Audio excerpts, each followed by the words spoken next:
Eric Schmidt, thank you for joining us. Thank you. Let's go back. You said the arrival of non-human intelligence is a very big deal. And this photo, taken in 2016, feels like one of those quiet moments where the earth shifted beneath us, but not everyone noticed. What did you see back then that the rest of us might have missed? In 2016, we didn't understand what was now going to happen, but we understood that these algorithms were new and powerful. What happened in this particular set of games was in roughly the second game, there was a new move invented by AI in a game that had been around for 2,500 years that no one had ever seen. Technically, the way this occurred was that the system of AlphaGo was essentially organized to always maintain a greater than 50% chance of winning. And so it calculated correctly this move, which was this great mystery among all of the Go players, who are obviously insanely brilliant, mathematical, and intuitive players. The question that Henry, Craig Mundie, and I started to discuss, right, is what does this mean? How is it that our computers could come up with something that humans had never thought about? I mean, this is a game played by billions of people. And that began the process that led to 2 books, and I think, frankly, is the point at which the revolution really started. If you fast forward to today, it seems that all anyone can talk about is AI, especially here at TED, but you've taken a contrarian stance. You actually think AI is underhyped. Why is that? And I'll tell you why. Most of you think of AI as, I'll just use the general term as ChatGPT. For most of you, ChatGPT was the moment where you said, oh my God, this thing writes, and it makes mistakes, but it's so brilliantly verbal. Right? That was certainly my reaction. Most people that I knew did that. It was visceral, yeah. This was 2 years ago. Since then, the gains in what is called reinforcement learning, which is what AlphaGo helped invent and so forth, allow us to do planning. And a good example is look at OpenAI O3 or DeepSeek R1, and you can see how it goes forward and back, forward and back, forward and back. It's extraordinary. In my case, I bought a rocket company because it was like interesting, and I know as one does. As one does. And it's an area that I'm not an expert in, and I want to be an expert, so I'm using deep research. And these systems are spending 15 minutes writing these deep papers. It's true for most of them. Do you have any idea how much computation 15 minutes of these supercomputers is? It's extraordinary. So you're seeing the arrival, the shift from language to language. Then you had language to sequence, which is how biology is done. Now you're doing essentially planning and strategy. The eventual state of this is the computers running all business processes, right? So you have an agent to do this, an agent to do this, an agent to do this, an agent to do this, and you concatenate them together, and they speak language among each other. They typically speak English language. I mean, speaking of just the sheer compute requirements of these systems, let's talk about scale briefly. You know, I kind of think of these AI systems as hungry hippos. They seemingly soak up all the data and compute that we throw at them. They've already digested all the tokens on the public internet, and it seems we can't build data centers fast enough. What do you think the real limits are, and how do we get ahead of them before they start throttling AI progress? So there's a real limit in energy. I'll give you an example. There's one calculation, and I testified on this week in Congress, that we need another 90 gigawatts of power in America. My answer, by the way, is think Canada, right? Nice people full of hydroelectric power, but that's apparently not the political mood right now. Sorry. So 90 gigawatts is 90 nuclear power plants in America. Not happening. We're building 0, right? How are we going to get all that power? This is a major national issue. You can use the Arab world, which is busy building 5 to 10 gigawatts of data centers. India is considering a 10 gigawatt data center. To understand how big gigawatts are is think cities per data center. That's how much power these things need. And the people look at it and they say, well, there's lots of algorithmic improvements and you will need less power. There's an old rule, I'm old enough to remember, right? Grove giveth, Gates taketh away, okay? the hardware just gets faster and faster. The physicists are amazing. Just incredible what they've been able to do. And us software people, we just use it and use it and use it. And when you look at planning, at least in today's algorithms, it's back and forth and try this and just watch it yourself. There are estimates, and you know this from Andreessen Horowitz reports, it's been well studied, that there's an increase in at least a factor of 100, maybe a factor of 1,000 in computation required just to do the kind of planning. The technology goes from essentially deep learning to reinforcement learning to something called test time compute, where not only are you doing planning, but you're also learning while you're doing planning. That is the, if you will, the zenith or what have you of computation needs. That's problem number one, electricity and hardware. Problem number two is we ran out of data, so we have to start generating it, but we can easily do that because that's one of the functions. And then the third question that I don't understand is what's the limit of knowledge? I'll give you an example. Let's imagine we are collectively all of the computers in the world, and we're all thinking based on knowledge that exists that was previously invented. How do we invent something completely new? So Einstein. So when you study the way scientific discovery works, biology, math, so forth and so on, what typically happens is a truly brilliant human being looks at one area and says, I see a pattern that's in a completely different area. It has nothing to do with the first one. It's the same pattern. And they take the tools from one and they apply it to another. Today, our systems cannot do that. If we can get through that, I'm working on this. It's a general technical term for this is non-stationarity of objectives. The rules keep changing. We will see if we can solve that problem. If we can solve that, we're going to need even more data centers, and we'll also be able to invent completely new schools of scientific and intellectual thought, which will be incredible. So as we push towards a zenith, autonomy has been a big topic of discussion.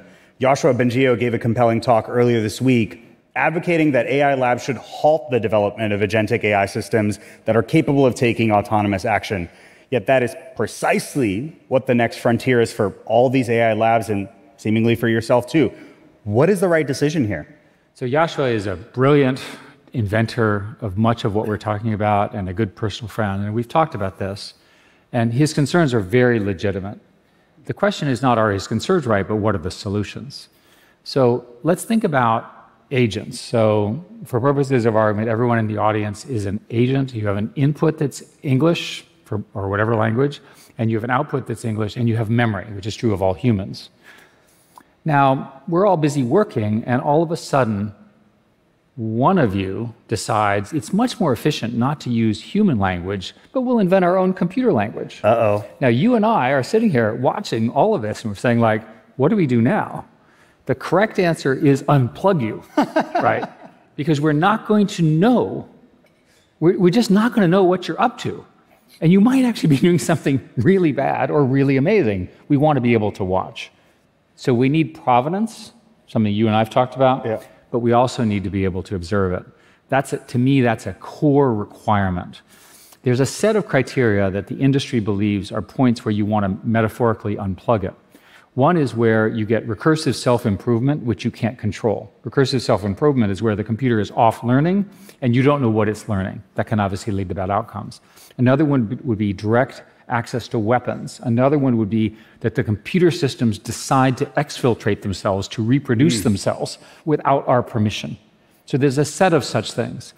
The problem with Yoshua's speech with respect to such a brilliant person is stopping things in a globally competitive market doesn't really work. Instead of stopping agentic work, we need to find a way to establish the guardrails, which I know you agree with because we talked about it. Yeah. I think that brings us nicely to the dilemmas, and let's just say there are a lot of them when it comes to this technology. The first one I'd love to start with, Eric, is the exceedingly dual-use nature of this tech, right? It's applicable to both civilian and military applications. So how do you broadly think about the dilemmas and ethical quandaries that come with this tech and how humans deploy them? In many cases, we already have doctrines about personal responsibility. A simple example, I did a lot of military work and continue to do so.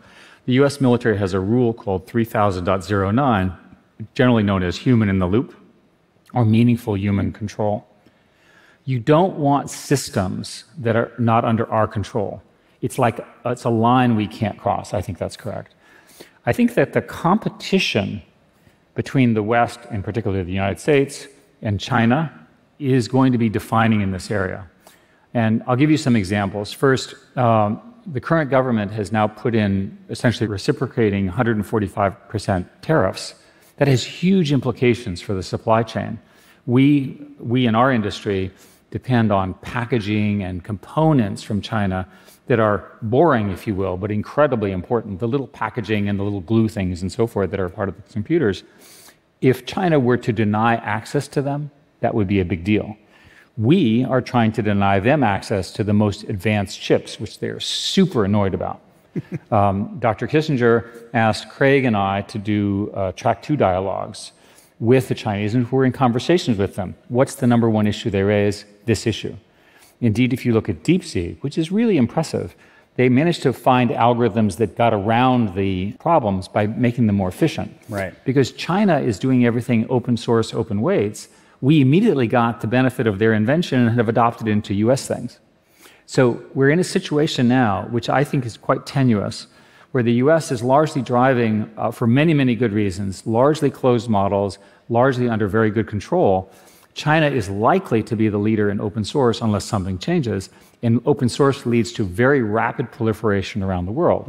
This proliferation is dangerous at the cyber level and the bio level, but let me give you why it's also dangerous in a more significant way, in a nuclear threat way. Dr. Kissinger, who we all worked with very closely, was one of the architects of mutual assured destruction, deterrence, and so forth. And what's happening now is you've got a situation where, I'll use an example. It's easier if I explain. You're the good guy, and I'm the bad guy, okay? You're 6 months ahead of me, and we're both on the same path for superintelligence, and you're going to get there, right? And I'm sure you're going to get there. You know, you're that close, and I'm 6 months behind. Pretty good, right? Sounds pretty good. No, these are network effect businesses, and in network effect businesses, it is the slope of your improvement that determines everything. So I use OpenAI or Gemini. They have 1,000 programmers. They're in the process of creating 1 million AI software programmers. What does that do? First, you don't have to feed them except electricity. So that's good. And they don't quit and things like that. Second, the slope is like this. Well, as we get closer to superintelligence, the slope goes like this. If you get there first, you dastardly person, you're never going to be able to catch me. I will not be able to catch you. And I've given you the tools to reinvent the world and in particular, destroy me. That's how my brain, Mr. Evil, is going to think. So what am I going to do? Sabotage. The first thing I'm going to do is try to steal all your code. And you've prevented that because you're good. And you were good. So you're still good at Google. Second, then I'm going to infiltrate you with humans. Well, you've got good protections against that. You know, we don't have spies. So what do? I'm going to go in and I'm going to change your model. I'm going to modify it. I'm going to actually screw you up to get me so I'm one day ahead of you. And you're so good, I can't do that. What's my next choice? Bomb your data center. Wow. Now, do you think I'm insane? These conversations are occurring around nuclear opponents today in our world. There are legitimate people saying the only solution to this problem is preemption. Now, I just told you that you, Mr. Good, are about to have the keys to control the entire world, both in terms of economic dominance, innovation, surveillance, whatever it is that you care about. I have to prevent that. We don't have any language in our society. The foreign policy people have not thought about this. And this is coming. When is it coming? Probably 5 years. We have time. We have time for this conversation. And this is really important. Let me push on this a little bit. So if this is true and we can end up in this sort of standoff scenario and sort of the equivalent of mutually assured destruction, you've also said that the US should embrace open source AI, even after China's DeepSeek showed what's possible with a fraction of the compute. But doesn't open sourcing these models just hand capabilities to adversaries that'll accelerate their own timelines? This is one of the wickedest, or we call them wicked hard problems. Our industry, our science, everything about the world that we have built is based on academic research, open source, so forth. Much of Google's technology was based on open source. Some of Google's technology is open source, some of it is proprietary, perfectly legitimate. What happens when there's an open source model that is really dangerous and it gets into the hands of the Osama bin Ladens of the world? And we know there are more than one, unfortunately. We don't know. The consensus in the industry right now is the open source models are not quite at the point of national or global danger. But you can see a pattern where they might get there. So a lot will now depend upon the key decisions made in the US and China and in the companies in both places. The reason I focus on the US and China is they're the only two countries where people are crazy enough to spend the billions and billions of dollars that are required to build this new vision. Europe, which would love to do it, doesn't have the capital structure to do it. Most of the other countries, not even India, has the capital structure to do it, although they wish to. Arabs don't have the capital structure to do it, although they're working on it. So this fight, this battle, will be the defining battle. I'm worried about this fight. Dr. Kissinger talked about the likely path to war with China was by accident. And he was a student of World War I. And of course, World War I started with a small event, and it escalated over that summer in, I think, 1914. And then it was this horrific conflagration. You can imagine a series of steps along the lines of what I'm talking about that could lead us to a horrific global outcome. That's why we have to be paying attention. I want to talk about one of the recurring tensions here before we move onto the dreams is to sort of moderate these AI systems at scale, right? There's this weird tension in AI safety that the solution to preventing 1984 often sounds a lot like 1984.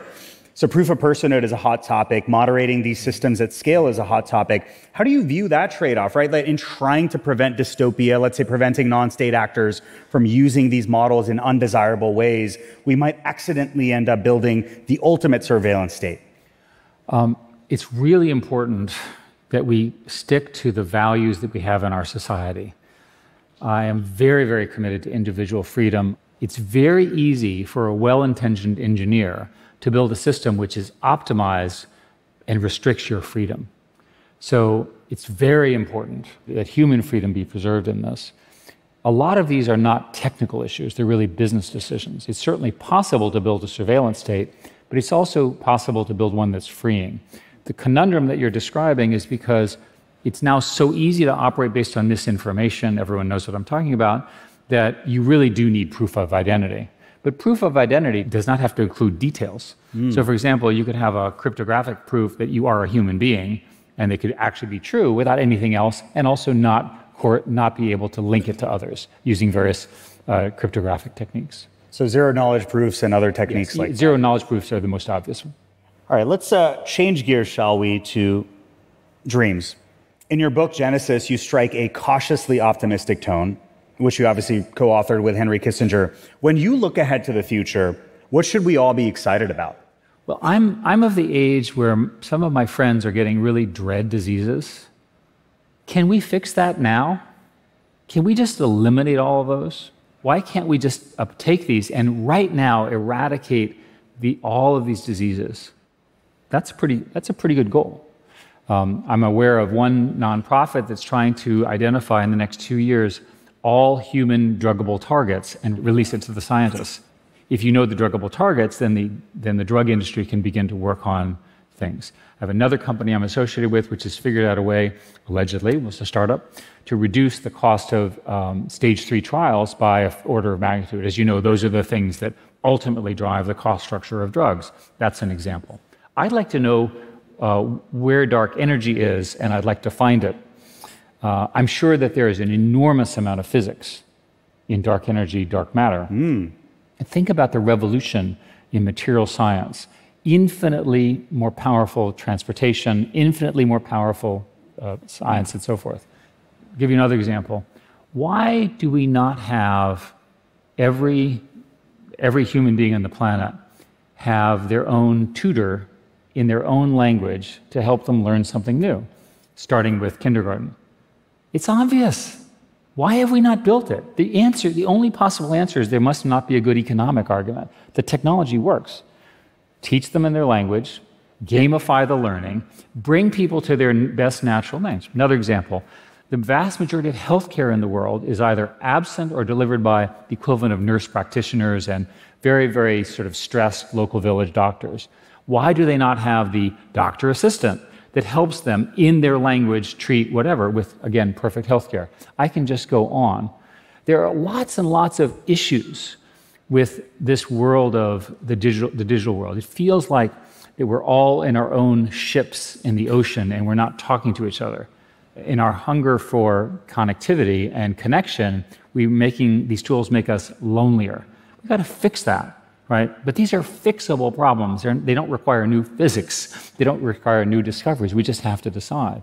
So when I look at this future, I want to be clear that the arrival of this intelligence, both at the AI level, the AGI, which is general intelligence, and then superintelligence, is the most important thing that's going to happen in about 500 years, maybe 1,000 years in human society, and it's happening in our lifetime. So don't screw it up. Let's say we don't. Yeah. Let's say we don't screw it up. Let's say we get into this world of radical abundance. Let's say we end up in this place and we hit that point of recursive self-improvement. AI systems take on the vast majority of economically productive tasks. In your mind, what are humans going to do in this future? Like, are we all sipping pina coladas on the beach, like engaging in hobbies? You tech liberal, you. You must be in favor of UBI. No. Look, humans are unchanged in the midst of this incredible discovery. Do you really think that we're going to get rid of lawyers? No, they're just going to have more sophisticated lawsuits, right? Do you really think we're going to get rid of politicians? No, they'll just have more platforms to mislead you. Sorry. Oh my God. I can just go on and on and on. The key thing to understand about this new economics is that we collectively as a society are not having enough humans, right? Look at the reproduction rate in Asia is essentially 1.0 for two parents. This is not good, right? So for the rest of our lives, the key problem is going to get the people who are productive, that is in their productive period of lives, more productive to support old people like me, right, who will be bitching that we want more stuff from the younger people. That's how it's going to work. These tools will radically increase that productivity. There's a study that says that we will, under the set of assumptions around agentic AI and discovery and the scale that I'm describing, there's a lot of assumptions, that you'll end up with something like 30% increase in productivity per year. Having now talked to a bunch of economists, they have no models for what that kind of increase in productivity looks like. We just have never seen it. It didn't occur in any rise of a democracy or a kingdom in our history. It's unbelievable what's going to happen. Hopefully we will get it in the right direction. It is truly unbelievable. Let's bring this home, Eric. You've navigated decades of technological change. For everyone that's navigating this AI transition, technologists, leaders, citizens that are feeling a mix of excitement and anxiety, what is that single piece of wisdom or advice you'd like to offer for navigating this insane moment that we're living through today? So one thing to remember is that this is a marathon, not a sprint. One year I decided to do a 100-mile bike race, which is a mistake. And the idea was, I learned about spin rate. Every day you get up and you just keep going. You know from our work together at Google that it's when you're growing at the rate that we're growing, you get so much done in a year, you forget how far you went. Humans can't understand that. And we're in this situation where the exponential is moving like this. As this stuff happens quicker, you will forget what was true 2 years ago or 3 years ago. That's the key thing. So my advice to you all is ride the wave, but ride it every day. Don't view it as episodic and something you can end, but understand it and build on it. Each and every one of you has a reason to use this technology. If you're an artist, a teacher, a physician, a business person, a technical person, if you're not using this technology, you're not going to be relevant compared to your peer groups and your competitors and the people who want to be successful. adopt it and adopt it fast. I have been shocked at how fast these systems, as an aside, my background is enterprise software. And nowadays, there's a model protocol from Anthropic. You can actually connect the model directly into the databases without any of the connectors. I know this sounds nerdy. There's a whole industry there that goes away because you have all this flexibility now. You can just say what you want, and it just produces it. That's an example of a real change in business. There are so many of these things coming every day. Ladies and gentlemen, Eric Schmidt. Thank you very much. Thank you very much. Thank you, guys. Thank you.